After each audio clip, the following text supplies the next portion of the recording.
दोस्तों, जैसे कि आप सबको पता ही होगा कि अर्थ का temperature day by day increase होता जा रहा है। तो इसका आखिरकार जो कारण है वो क्या है? तो इस वीडियो में मैं आपको इसी के बारे में पूरा डिटेल में बताऊंगा। तो वीडियो को शुरू से लेकर अंत तक जोड़ देखना। तो चलिए कि वीडियो को शुरू करते हैं। 10 जुलाई 1913 इस साल यूएसए के कैलिफोर्निया के डेथ वैली के ग्रीनलैंड राज्य में सबसे ज़्यादा टेम्परेचर देखने को मिला है। ये टेम्परेचर लगभग 56.7 डिग्री सेल्सियस रहा, जिसे Guinness book of world record में भी शामिल किया गया। अगर हम फ़ारेनहाइट में देखें तो 134 डिग्री फ़ारेनहाइट रहा था।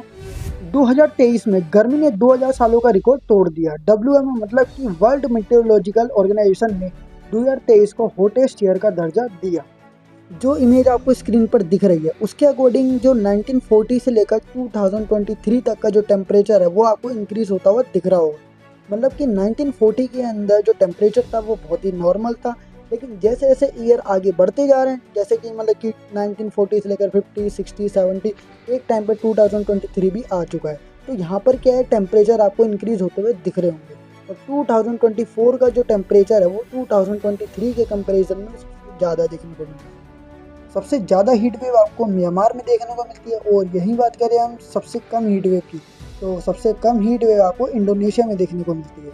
म्यांमार और इंडोनेशिया जैसी जगहों पर हमें काफ़ी गर्मी देखने को मिलती है। और वहाँ का टेम्परेचर हाई होने के कारण वहाँ की अगर ह्यूमिडिटी ज़्यादा हो जाती है, मतलब कि ह्यूमिडिटी ज़्यादा होने की वजह से वहाँ पर जो लोग हैं उनकी बॉडी में जो स्वेट है वो रिलीज़ होना कम हो जाता है। और अगर बॉडी से स्वेट रिलीज़ नहीं होंगे तो हमारी बॉडी कूल नहीं हो पाएगी। और एक ऐसी जगह है जहाँ पर मतलब कि टेम्परेचर के साथ ह्यूमिडिटी को बताया गया है, तो वो है हीट इंडेक्स। तो आइए हीट इंडेक्स के बारे में हम जानते हैं। अगर किसी जगह का टेम्परेचर 34 डिग्री सेल्सियस है और उससे रिलेटेड जो ह्यूमिडिटी है वो 70% है, तो आपका जो हीट होगा वो 47 डिग्री सेल्सियस टेम्परेचर के जितना महसूस होगा। और ये जो हीट होगी वो डेंजर कैटेगरी में आएगी। और अगर टेम्परेचर 35 डिग्री सेल्सियस है और उससे रिलेटिव जो ह्यूमिडिटी है वो 75% है, तो आपको जो हीट है वो 53 डिग्री सेल्सियस के जितनी महसूस होगी। और ये आपका एक्सट्रीम डेंजर की कैटेगरी के अंदर आएगा। सभी वेदर इवेंट के लिए जिसे जिम्मेवार ठहराया जाता है, तो सबसे फर्स्ट पर आता है अर्थ। जब सन के अराउंड रिवॉल्व करता है तो इसके कारण महीने, साल, मौसम बदलते हैं। सेकंड पर आता है एल नीनो और ला नीनो का इफेक्ट। नॉर्मल कंडीशन में प्रशांत महासागर, जिसे पैसिफिक ओशन के नाम से भी जाना जाता है, प्रशांत महासागर में कुछ हवाएं चलती हैं जिसे व्यापारिक हवाएं या ट्रेड विंड कहा जाता है। पैसिफिक ओशन में ट्रेड विंड इक्वेटर के साथ ईस्ट से वेस्ट की ओर फ्लो करती है, यानी साउथ अमेरिका से एशिया या ऑस्ट्रेलिया की ओर चलती है। अब अगर हम बात करें अर्थ की रोटेशन की, तो अर्थ की जो रोटेशन है वो वेस्ट से ईस्ट की ओर होती है।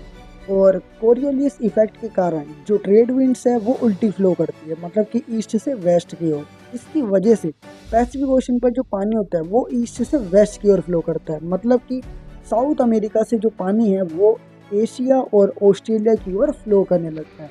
और फिर ईस्ट की डायरेक्शन पर जहाँ पर अपना साउथ अमेरिका होता है उस तरफ का पानी जो है वो नीचे का पानी वो ऊपर आने लग जाता है। और जो पानी ऊपर आता है वह गर्म पानी को ठंडे पानी में बदल देता है, जिसे अपवेलिंग कहा जाता है। इस कंडीशन में जब ठंडा पानी साउथ अमेरिका की ओर ऊपर आने लग जाता है तो गर्म पानी वो ऑस्ट्रेलिया की ओर चला जाता है और ठंडा पानी साउथ अमेरिका की तरफ रह जाता है। अब ऑस्ट्रेलिया के पास गर्म पानी चला गया और गर्म पानी इवेपोरेट जल्दी होता है और इसके कारण क्लाउड्स बनते हैं, फिर बारिश देखने को मिलती है। तो ये कंडीशन थी जब हमारी जो ट्रेड विंड्स है बहुत ज़्यादा फ्लो कर रही थी स्पीड में और ईस्ट से वेस्ट की ओर।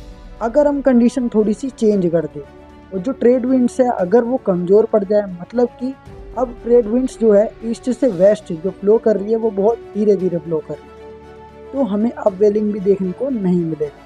तो आपको जो बारिश ऑस्ट्रेलिया में देखने को मिल रही थी अब वो पैसिफिक ओशन के बीच में कहीं भी हो सकती है। तो ऑस्ट्रेलिया का रीजन काफ़ी गर्म हो जाएगा, मतलब कि जहाँ पर बारिश हो रही थी एशिया ऑस्ट्रेलिया की जगह पर, अब वहाँ पर हमें काफ़ी गर्मी देखने को मिलेगी। इस घटनाक्रम का कारण है एल नीनो। अब एल नीनो का जो इम्पैक्ट है वो साउथ अमेरिका पर ऑस्ट्रेलिया एशिया का बिल्कुल अपोजिट पड़ता है।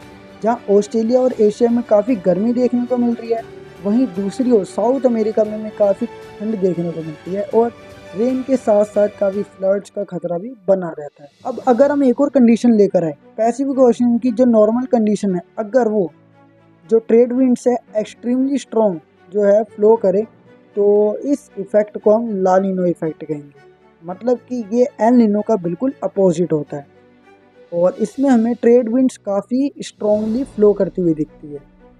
इसी के कारण हमें 2024 में आज एशिया में काफ़ी गर्मी देखने को मिलती है और गर्मी ज़्यादा होने के कारण आपको हीट वेव भी फील होगा, जिसके अंदर आपका जो टेम्परेचर है वो तो इंक्रीज़ होगा ही और साथ ही साथ आपकी जो ह्यूमिडिटी परसेंटेज है वो भी क्या होगी, बहुत ज़्यादा इंक्रीज़ हो जाएगी। और जब ये दोनों ज़्यादा इंक्रीज़ होने लग जाते हैं तो जो हीट इंडेक्स है वो एक्सट्रीम डेंजर हो जाता है और इसके कारण आपको हीट स्ट्रोक या फिर सन स्ट्रोक होने का खतरा बना रहता है।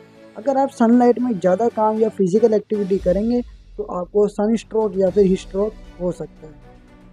कई रिपोर्ट के अनुसार दिल्ली में डे बाय डे जो टेम्परेचर है वो इंक्रीज होता जा रहा है,